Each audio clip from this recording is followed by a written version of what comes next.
No matter how hard you work, does owning a home still feel out of reach? It's easy to blame personal choices, working harder, saving more, but the truth is, this isn't just about you. For decades, housing prices have surged far beyond income growth, fueling a systemic crisis. Let's break down why this happened, how it affects you, and why the problem runs deeper than individual effort. Decades ago, owning a house was a reasonable goal. A single job often could support a family, and saving up for a down payment was achievable within a few years. But today, things are drastically different. Housing prices have risen at an astronomical rate, far outpacing wage growth. For example, the global average price-to-income ratio has more than doubled in many countries since the 1970s. Even when adjusted for inflation, houses are significantly less affordable today. This isn't because people are lazy or irresponsible with their money. It's because wages haven't kept pace with the exploding costs of real estate. Combine that with stagnant income growth and a rising cost of living, and you have a recipe for financial stress that impacts millions. For older generations, buying a home was often seen as a rite of passage. They didn't do it without obstacles, but given their time's economic conditions, they could still afford it more readily. For younger generations, however, the situation looks quite different. Millennials and Gen Z face student debt, precarious job markets, and an affordability crisis that their parents and grandparents didn't have to deal with. Adding to the stress is the pressure of raising a family. For many younger people, the dream of owning a home and creating a stable environment for their children feels almost impossible. The high cost of housing often forces families to delay having children or compromise on the quality of their living conditions, adding another layer of emotional and financial strain. This can have profound health impacts, including increased anxiety and stress, as well as long-term decisions about whether to raise children at all, leading many to reconsider traditional family goals. Globally, this affordability crisis is a key factor contributing to declining birth rates, as younger generations struggle to balance financial security with starting families, exacerbating demographic challenges for governments. In 1975, a typical house might cost 3 to 5 times the average annual income. Today, the ratio has doubled or even tripled in some parts of the world. This generational divide has created a growing sense of frustration and hopelessness for younger people, who feel locked out of the housing market altogether.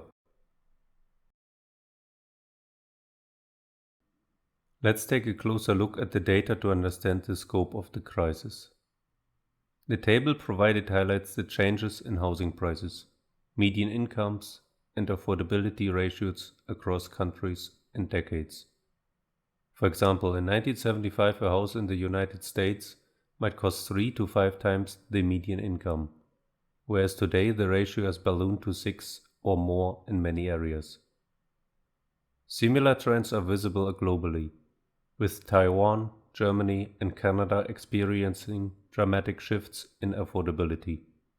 These numbers underscore how housing prices have consistently outpaced income growth, leaving average workers at a significant disadvantage. These numbers are averages and don't fully capture the regional fluctuations within countries, which often have a significant impact on housing affordability. Urban areas often face even steeper challenges, while some rural regions might show more favorable conditions. Understanding this context helps illustrate just how deeply this crisis affects people depending on where they live. This issue isn't confined to one country.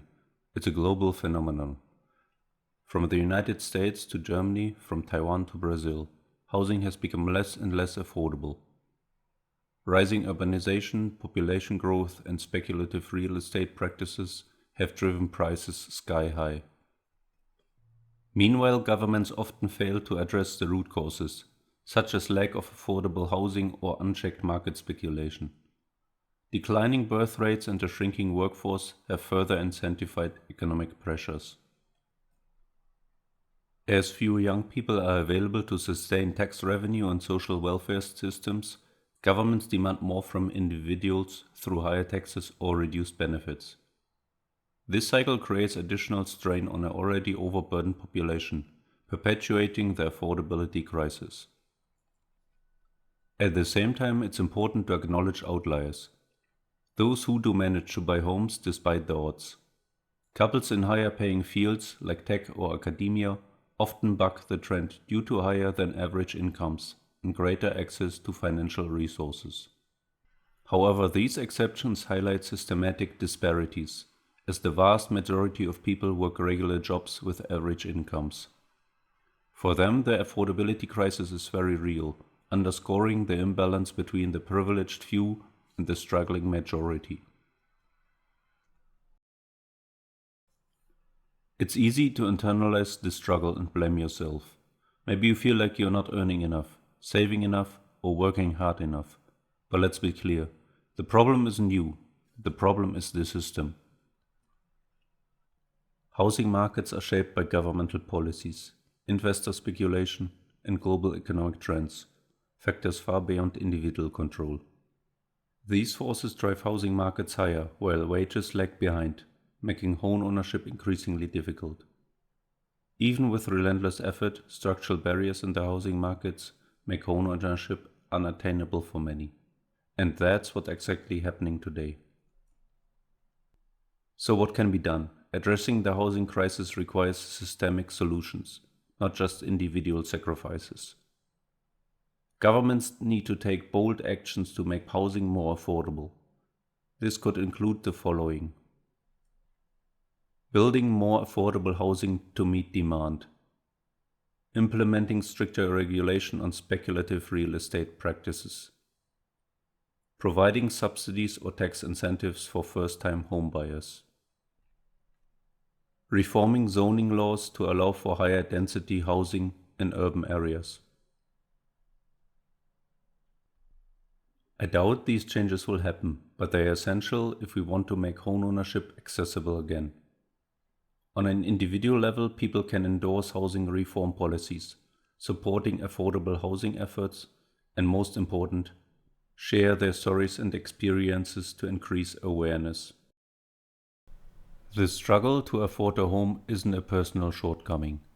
It's a reflection of a larger economic force. Housing prices have risen much faster than incomes, creating real challenges for millions worldwide. It's time to shift the blame away from individuals and take a wider look at the underlying issues. We've seen how policies have changed over time, but numbers don't always tell the full story. How has housing affordability affected you or your family? Have things changed for the better or for worse? Please share your experience in the comments.